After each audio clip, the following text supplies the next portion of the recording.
At Frogwares, we are currently working on a brand new project, The Sinking City. It is an open-world game and we want to create a vast and diverse map to explore.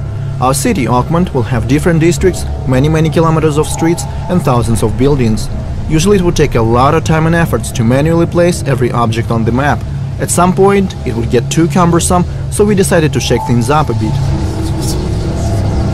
Our software unit developed a very special tool in Unreal Engine 4. With it, we can create those vast and unique areas in just a few hours instead of months. Here is a quick rundown of how it works. First, we prepared hundreds of presets of different types of buildings, each fully customizable. These presets follow specific rules and architectural styles: rich houses, decaying shacks, landmarks, commercial, destroyed or intact. The combination we can use to build our city are limitless. Then we create a city grid and decide which presets we want to use in our districts. For example, we want a residential area here, industrial over there, and this street is supposed to be flooded. Once we are done with the urban planning, we press a button and watch the magic happen. Our tool will generate the entire city in Unreal Engine 4 by itself. All the meticulous, often frustrating work will be done by the software. And we can modify our city anytime we want, add unique buildings, and even name our streets. What's even better is when the Sinking City is out, we will release our tools as well. Players will be able to create their very own maps, characters, quests and scenarios. We will talk about that in our future video updates, so stay tuned. The oldest and strongest emotion of mankind is fear. And the oldest and strongest kind of fear is fear of the unknown. Existential horror that engulfs you upon realization that humanity is not the masters of this world, that there are entities far older, greater, lying dormant in the darkest corners of the earth. Lovecraft never explained much about them. To us, they are as powerful as they are indifferent. In the eyes of these cold and enormous beings, we're probably nothing more than tiny little roaches. But who can say if they perceive the world as we do? The poor souls who have ever stumbled upon them have either perished or ultimately gone insane.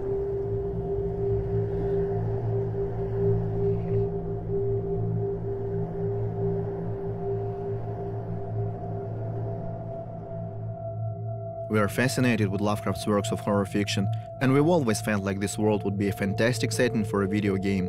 Mysterious ancient beings that people can never comprehend, devastating natural cataclysms that mercilessly clash with human civilizations, destroying everything in their way. We are building our game on the same underlying themes that Lovecraft explores: fear of the unknown, hopelessness, and desolation. This is what the mysterious flood in our game represents. Nobody knows why it occurred, and at this point nobody has any hopes for help. People are scared of uncertainty. They realize that the flood is relentless, that it can easily devour the whole city and ruin their lives, and they are basically helpless. One thing they are quite sure of, that it's only going to get worse. It kinda shows how insignificant and powerless people are in this world, and how callous the universe is. But here's a good question. At this point, Augment seems to be beyond salvation, and dozens of thousands have lost their lives in the fight against the ruthless disaster. But if it's so bad, why won't the citizens leave this ill-fated place? Why do newcomers continue to arrive? Why indeed? Is there something in the air that people feel addicted to? Or perhaps the city is seen as a beacon for those that desperately seek something? The newly arrived do not get a warm welcome from the locals. People in Augment are a very secluded, conservative society, and they are overzealous about their customs and traditions. The city is home to numerous secret societies and cults that worship their mysterious deities. The Esoteric Order of Dagon is a group of hybrids who fled to Augment from Innsmouth and want to see the city destroyed by the sea. Or the Redemption Church, which worships a deity called the Black God of the Woods with 1,000 Yon. Thanks to his ambiguity, Lovecraft left a lot of room for those who want to expand on his work. Our goal is to fit in the Lovecraftian universe. Our game is the part of the worlds that Lovecraft and his followers created. Augment is located in the state of Massachusetts, not that far away from Arkham, Innsmouth, Dunwich, and other gloomy towns that people know from books. Canonical events like the raid on Innsmouth are also canon for us. The great old ones and the old gods exist in our world. This means that the book readers will get to see familiar characters. In our game, the good old esoteric order of Dagon neighbors with the Augment St. Michael's Church of the Burning Bush, which worships the Holy Fire. We have hybrids of humans and apes, who are at war with hybrids of human and the Deep Ones. They have a bit of a racial feud going on. Augmented is a never-ending battlefield between many factions and powerful old families. All of them are trying to preserve their influence over the city. And yet, not the official government nor these supposedly powerful families can handle the calamitous circumstances. The situation is far beyond their reach now. The flood has awakened frightening creatures which now roam the streets of Augmented, disturbing, twisted monsters driven by desire to rip and chomp and tear apart. You know what most people find really frightening?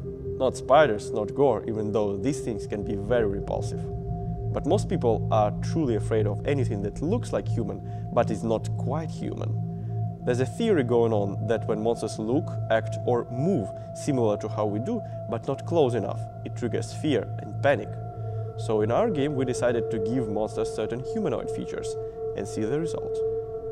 But being scary is not the ultimate goal of the sinking city, even though horror is a major part of the game. It's also about a person's behavior and motivation, how they change under extreme conditions, how fear and hopelessness can twist human nature to a ridiculous degree, cause people to do unimaginable things to survive, or perhaps because nothing stops them anymore. But that's a topic for another day. Initially, I wanted to make a more rectilinear city grid, which was and still is common in the US.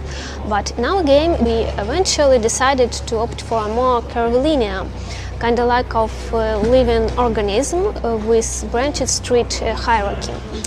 We want players to switch between main and secondary street, boulevards, alleys and so on, rather than going straight from point A to point B. Augmented has a history of growing and changing. From the 17th century to the 1920s, lore says the city is built around a few major and rather supernatural sites, which also set the tone of our districts. The city grid varies from district to district. For example, we have a harbor area where our city was actually founded, according to narration. But it's way more chaotic because the shacks and the area in the general were hastily built by the first settlers. By the contrast, we have a rich area that looks like a real American suburb. It has regular planning and traditional space organization. Augmented is a mix of different architectural styles, which was formed through centuries. Of course, every student building needs to look like something from each respective period of time. To achieve that, we search for inspiration online, in books, newspapers, movies, everywhere we can, really. We work with a lot of different architectural styles. Here, for example, you can see a Romanesque style building, and this is the interior.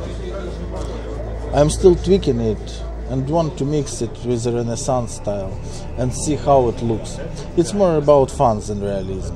Very soon we will get to landmarks, unique buildings, which will also have their own attributes, their own style or height, for example.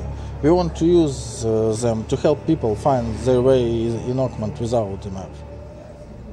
So far we have a few thousand buildings in Augmented, hundreds of them can be entered and explored. We are still experimenting with our environment, interiors, public spaces and so on. We like realism to a degree, but it cannot stand in the way of exploration and fun. Is this street too long? Is this building too small? This area too bland? The most important factor here is how interesting it is to play the game, because ultimately we want to give players as much freedom and motivation as it is technically possible. So this is it for now, folks. In our next video update, we want to talk about the cultural aspect of Augmented and how it mixes with Lovecraftian horrors. Sounds good? Then subscribe to our YouTube channel to make sure you won't miss anything interesting, and I'll see you in the next one.